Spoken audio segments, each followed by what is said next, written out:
Good evening, everybody. Welcome. I'll invite everybody to take a seat. Welcome to historic Central Synagogue. It is our honor and our pleasure to have all of you here this evening. I'm Rabbi Sarah Berman. I'm the Director of Adult Education here at Central. And it is truly an honor to present Voices of the Holocaust this evening, a world premiere. We extend our thanks first to Michael Shapiro, the composer who brought this project to us. We also want to thank Cantor Daniel Mutlu, the soloist, Ember Choral Arts, the American Music Ensemble, our conductor Deborah Simpkin King. These are the people who are bringing the music to life for you this evening. But the evening couldn't have happened without Jake Stepansky and the Central AV team under the leadership of Jesse Lauder. These are the people who are making this evening and this event happen for all of us, and we are deeply grateful. Let's give them a round of applause.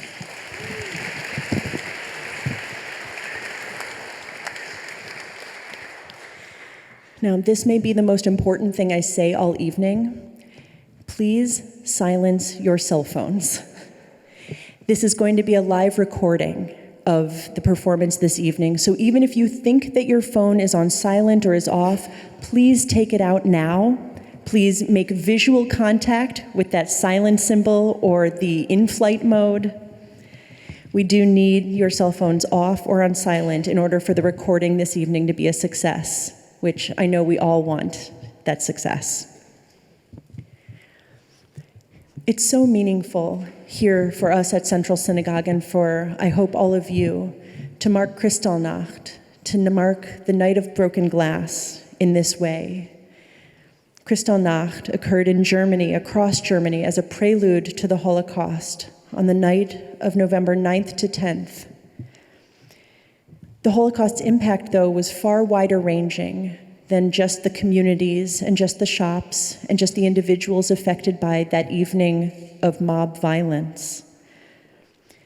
The Sephardic experience of the Holocaust is often forgotten, but tonight we get to re-excavate and reacquaint ourselves with some of those stories and some of those experiences through the poetry of those who experienced the unspeakable and through the music that you will hear this night. Their stories are revived. Thank you so much for joining us. And now it is my pleasure to invite Michael Shapiro and Paul Shaffer for a conversation between friends to set the stage for this evening. Thank you.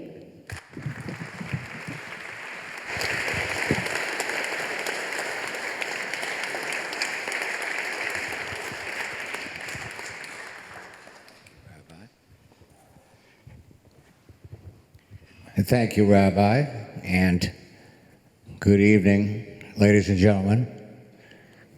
Hip room, isn't it? Beautiful. It's just a beautiful synagogue and quite an auspicious evening. This is the anniversary of Kristallnacht. It's my privilege to be here with Michael, and I want to just ask him a few things so that we all know a little bit about what we're going to be hearing. First of all, just the title itself, Voices of the Holocaust. Why did you call it Voices? Well, you know, the word voices can be seen to be voices of those people who have none. If we think about the numbers of the Shoah, they're beyond recognition. We can't even think about our town and then multiply it by so many numbers to think about the war against the Jews. And it was not only against Ashkenazic Jews, it was against Sephardic Jews, and we'll get to the reasons for this, or the reasons why. But voices, to me, is to hear their voices through the music. Now, when so many survivors have passed or are about to pass, the important thing about this piece for me, which was first written when I was inspired years ago, looking back, is that this work is not just a piece of music, Paul, but it's a warning.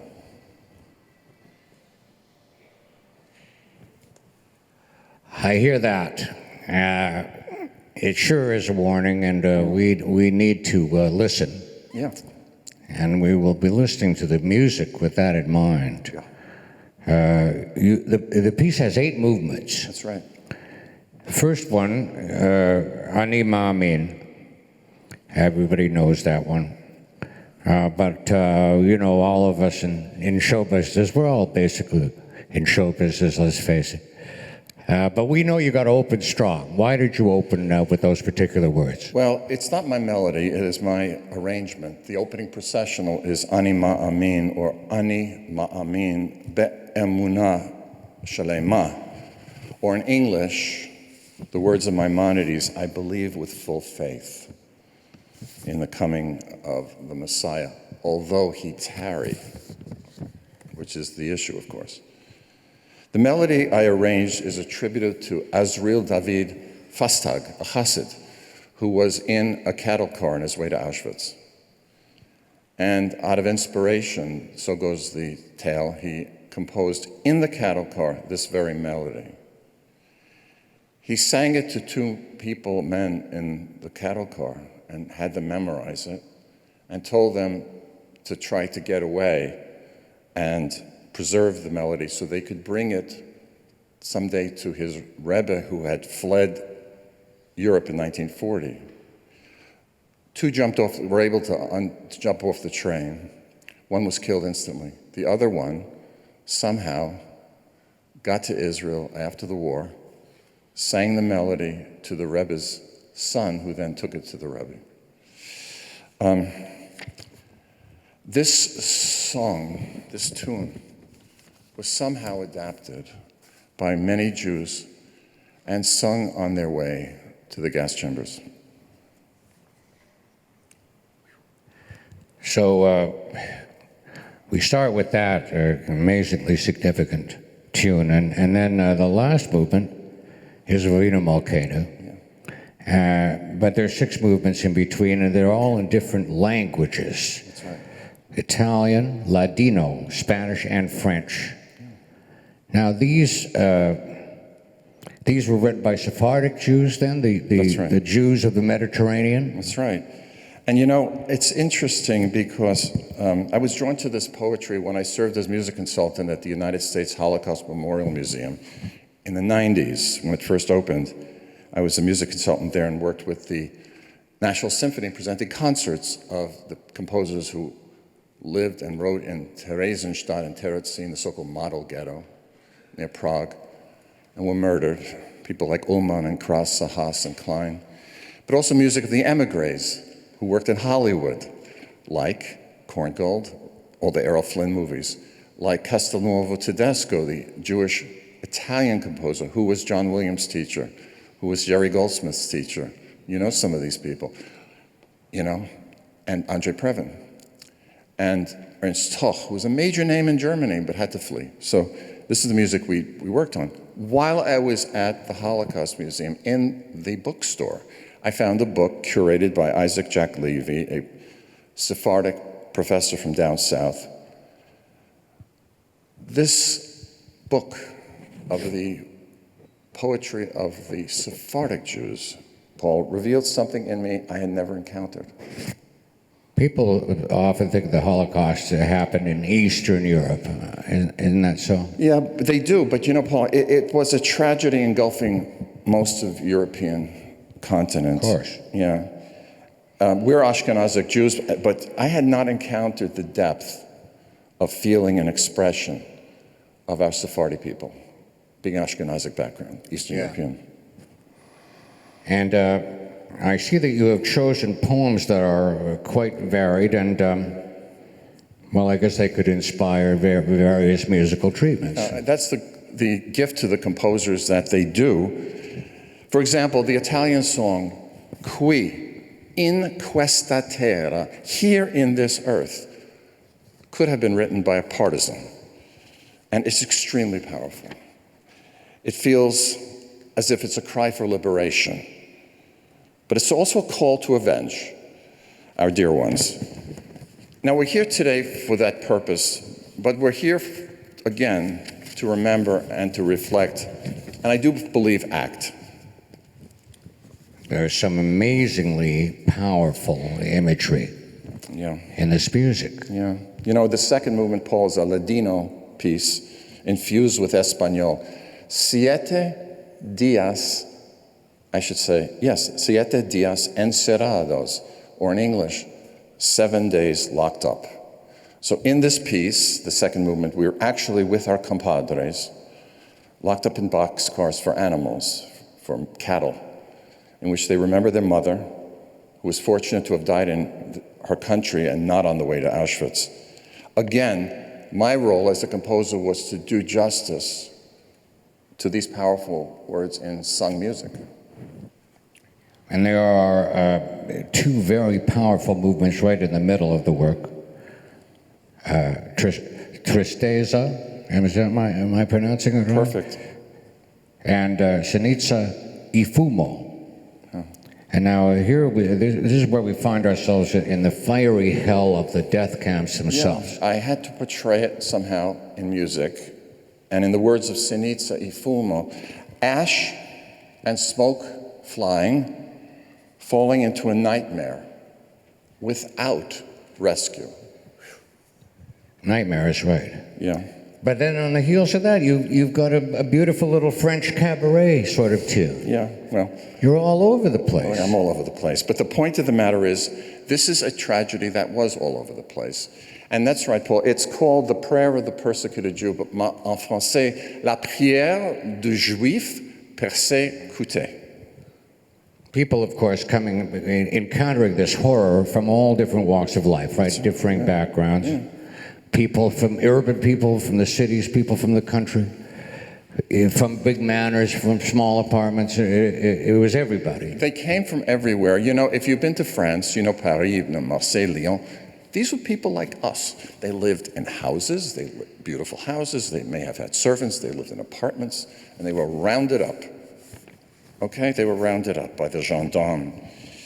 All different languages, of course. Yeah, people sharing, though, Paul, one common denominator in the view of the perpetrators. Jews, that they're Jews. Just that. Just their Jewish background. Didn't matter if they were even religious or not, right? It didn't matter, Paul. So the second last movement, here we go again, O mis hermanos. Perfecto. This is Ladino? Yes. It means, oh, my brethren. That's right. And it's all about our brothers and sisters in Greece. Now, this is interesting. Few people know that the vast, I'm talking high percentage of majority of Jews in Greece were murdered. I have a story about this. My cousin Sura, my father's first cousin, was the sole survivor of our family in Poland. And she also jumped off a train and then was captured and was put in Auschwitz. She was rescued by a Russian Jewish soldier, it turns out, who she married, and then they settled in Haifa, where they opened up a deli. And their sons, Ari, and his brother came here later.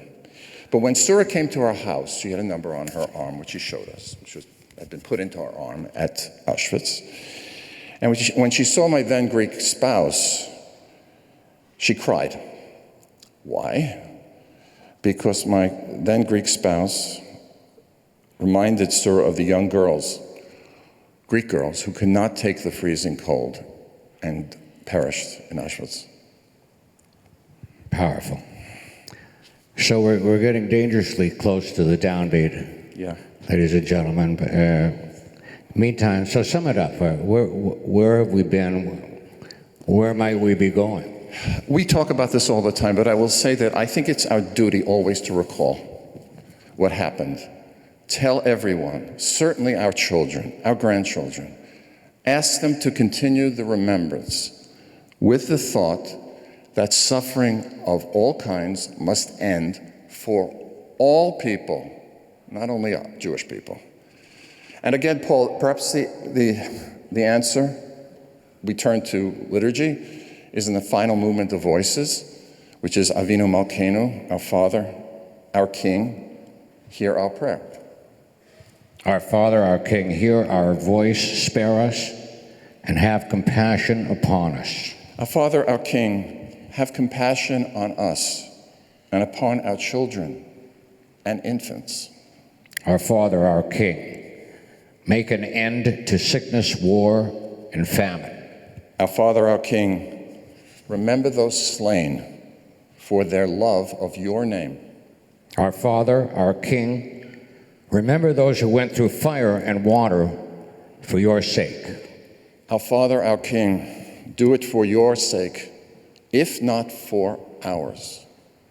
Our Father, our King, be mindful of us and help us. Our Father, our King, be gracious and answer us, for we have little merit. Treat us generously. And with kindness, and be our help. Congratulations. Let the music begin. Let the music begin. Thank you very much.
Oh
ora son prix.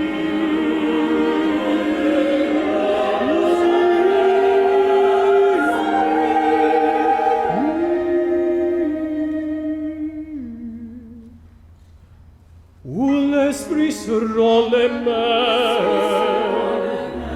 où les hommes en guise de symboles ne connaîtront qu'une parole, je vous aime.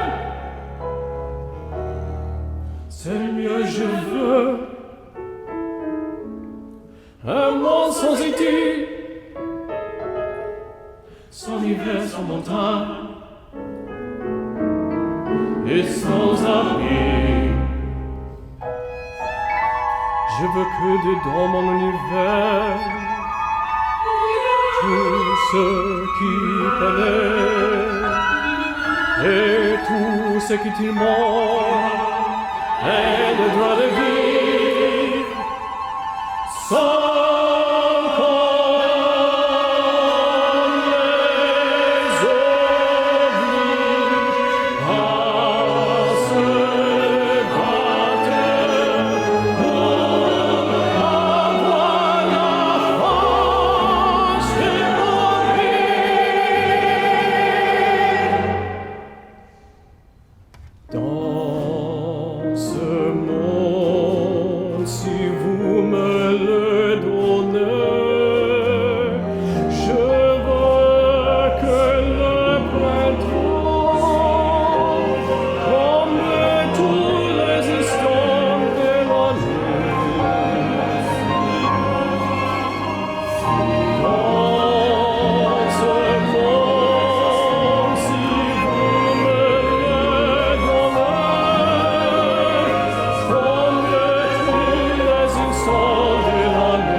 oiseaux chant mélancolie.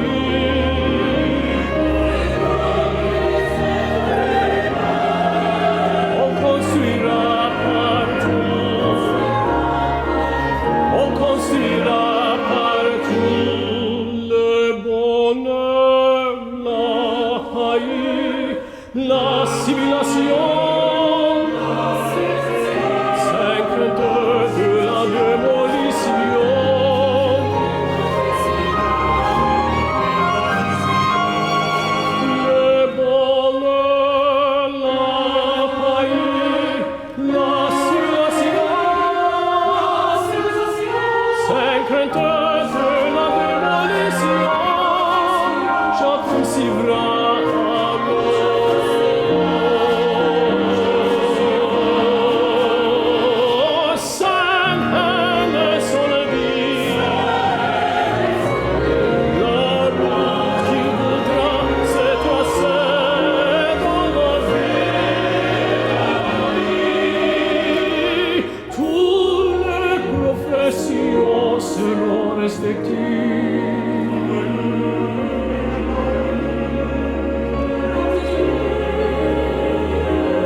He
צדקה וחסד והושיענו.